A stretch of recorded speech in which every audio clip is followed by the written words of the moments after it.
So first we'll do each of the objectives, Dragon and Baron, and then we'll talk about how to set up vision when neither of these objectives may be up. So let's start with Dragon vision, and for starters we'll be doing the blue side first. So a lot of times when you want to set up Dragon, there's pretty much a primary focus of the situation. If the turrets start to die down and there's no turrets here, then I recommend that you walk to mid first.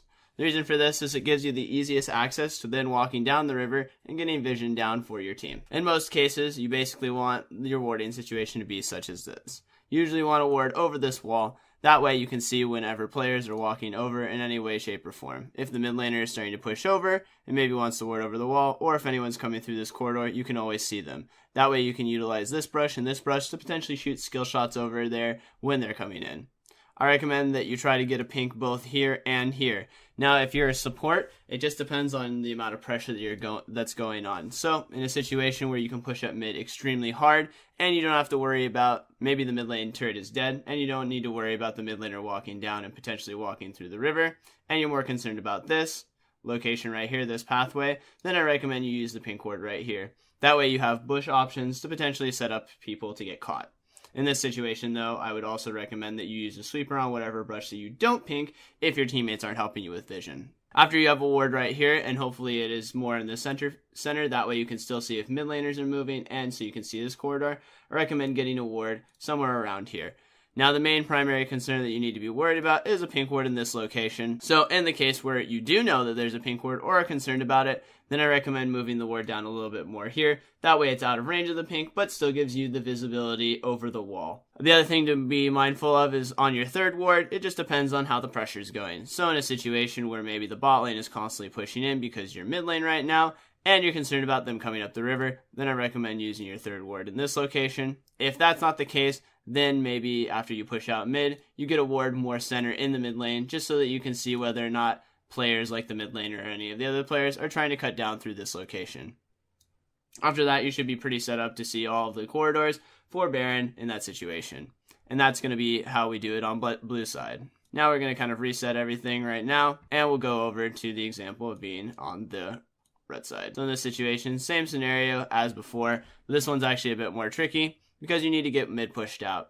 Now, in this situation, you have 3 corridors to worry about, such as the same one as the other side, but this one is more middle, this ramp right here, and the tri-bush / cutting under bottom. So in this situation, you'll actually run into a lot more vision contesting. And what I mean by that is it's more likely that a pink ward is here, and maybe a pink ward is there, depending on the time in the game. Because of this scenario, you need to set up your wards in a way that allows you to not run into these, if you can't contest these pink wards, to adjust your vision. So in most cases, as the support, you want to walk to mid, once again, to prep for Baron. I recommend doing this about 45 seconds to a minute beforehand, and it usually takes about 15 seconds or so to walk to mid, so make sure you're calculating that in when you're channeling backs.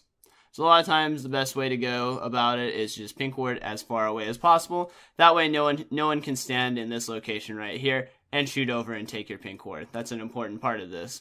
The next part is making sure that you ward over the wall. The reason why you ward like this is so that while you're sitting on your pink ward right here, you have options to shoot skill shots over the wall and potentially if the mid laner is trying to walk over and contest it.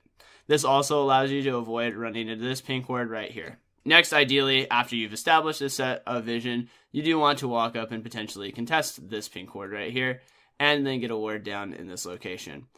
If for whatever reason you can't contest this pink ward or want to dodge this pink ward, in most situations what you can do is you can actually take the green ward and just ward it really deep, such as this. The reason for that is you're basically just abusing where the pink ward is. So in this situation, right, you ward this really deep right here, and that causes it so that if they repink this location after you take it away, it won't be in range to be pink. They'll have to either pink defensively, such as, move a pink here, or potentially sweep it, which makes them have to commit a lot more vision.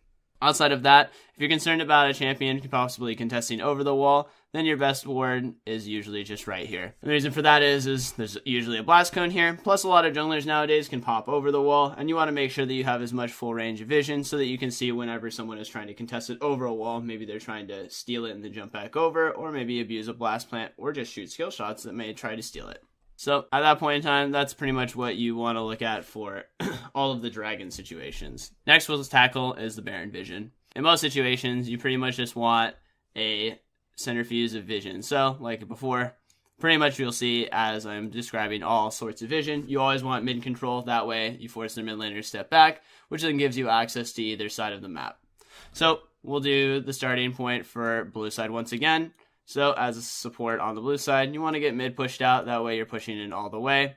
That mid laner and potentially other people that are grouping with him have to stand back and let you clear the wave. Always having a numbers advantage pretty much guarantees that you'll get access to the wave first, thereby pushing it and then allowing you to move to different locations to get wards down. Now, Baron's a little bit trickier because there's lots of points of interest that you want to be controlling. I recommend backing when you want to control Baron with multiple pinks, because if you're not receiving any help in your elo, then you're going to kind of have to do this piece by piece. So for starters, kind of the same concept as the dragon on red side. You want to pink ward this line brush right here, and then ward over the wall. The reason for that is you want to see access to if the mid laner is potentially coming over to contest, and it allows you to shoot skill shots over the wall. Now the rest is dependent on basically how much vision you can get out. In an ideal world, let's say we'll call it perfect world scenario, you have wards in these 3 locations. That way you can see all the corridors that pretty much people are coming outside of this location right here, but you should with this pressure have top pushed in. And then you can see people walking over. Now, in most situations, you don't actually get this kind of setup, and you kind of have to do a little bit of a weaker one. In this case, most of the time, what I find myself being able to get in terms of vision is right here and right here. This brush right here will allow you to see most of the concave over the wall outside of the tri-bush right here, and then you get a ward on the red buff. That way, you can see a little bit deeper into this. It's important that you actually ward on the tip of the brush, not in the center like this, because it'll deny as much vision. You go right here, then you'll get a lot better concave of the information that you want to know. So in a lesser ideal scenario, you usually want this as your warding situation, and if you can't get this deep, then you probably want to get it warded over here, as this kind of tethers out in terms of vision about this location. The reason for this is so that you can see people potentially contesting the Blessed Plant, and same concept as the dragon popping over the wall to potentially steal it. Now, once you've established the pink ward, ideally you want another pink ward here, and another pink ward here, just denying the maximum amount of vision. Now, let's say you're a support and no one's really helping you right here. This is why I recommend that you buy multiple pink wards at once. Then what'll end up happening is you only have this set up, right? So what you'll end up doing is after clearing the wave, if you feel comfortable, you can then move your pink ward to the tri-bush, since you know that there's no wards here, and you have a ward right here, so you will see if anyone walks over to ward over the wall into this line brush, and it will allow you to control all of the parts of the lane. Alright, so next we'll jump over, same situation, just on the different sides. So, just as before, you are the red side, want to get mid priority, making sure that you have the wave pushed out at least to the middle of the map. And the reason for this is the same situation as before. We want to get a ward in mid lane. Now, this ward is dependent on where you can place it and where people are standing. There's a lot of times a common scenario where there's a pink ward here, so you don't want to put your ward too far over, and you want to make sure that your mid lane ward is spotting the mid lane area. You mostly just want some kind of centerpiece like this. That way you can see wherever people are walking. And same scenario, you'll basically want to have your pink ward in this line brush once again, so that you can shoot skill shots and potentially catch people. As you can see, it's kind of like, pretty much mid control is the most important part when you're wanting to contest Baron, because it's the most easiest access to getting to Baron, plus it's the least risky. If you're contesting, if you're the blue side and you've lost all vision control, you most likely want to walk like this. That way it gives you the most space to kind of juke out of spells in case people are standing in any of these brushes. You don't want to be walking through choke corridors when you don't see anything and then get hit by a bunch of spells. So, you run into this scenario right here. You want to get a ward down mid, and then usually you want your ideal wards are going to be right here and right here, or potentially a little bit deeper. Actually, this is your ideal ward. That way you're covering all 3 corridors once again, and we just ignore this location because your wave should kind of let you know who's moving over in this location. Now, the thing a little bit different about the red side versus the blue side is where you put your pink. Now, when you're on blue side, you want to pink inside the pit, because red side walks over and usually wards over the wall, so you want to be in range of that. Now, this dynamic changes, though, when you're on this side of the map, when you're on the red side, because blue players are walking over and trying to ward over the wall, such as this. So that means that you want your pink a little bit farther outside the pit. That way it covers all of this vicinity for when supports are potentially warding over the wall. Now, ideally, when you're playing support after that, you usually take your sweeper and run it up and down the river, making sure that you cover both of these brushes to make sure there's no wards there. Now, in situations where you can't walk up this deep, and we'll just pretend that this pink ward doesn't exist at the current time.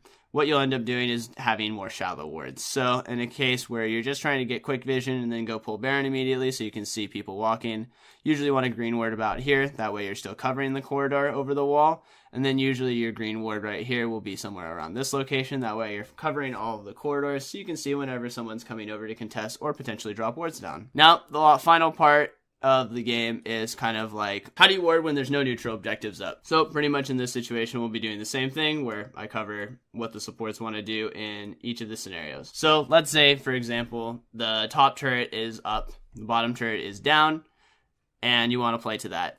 So pretty much in most cases, you want to just, as you can see from all of our videos, want to push out mid. The next part of it is just making sure that you have wards controlling the top side of the map. So in this case, always want to make sure that you have a ward down mid, preferably if this turret is still up, preferably right here. That way, once again, you can establish this line, shoot over skills. Then ideally, you want to get a ward here and ward here. That way, you can transition and rotate to these sides.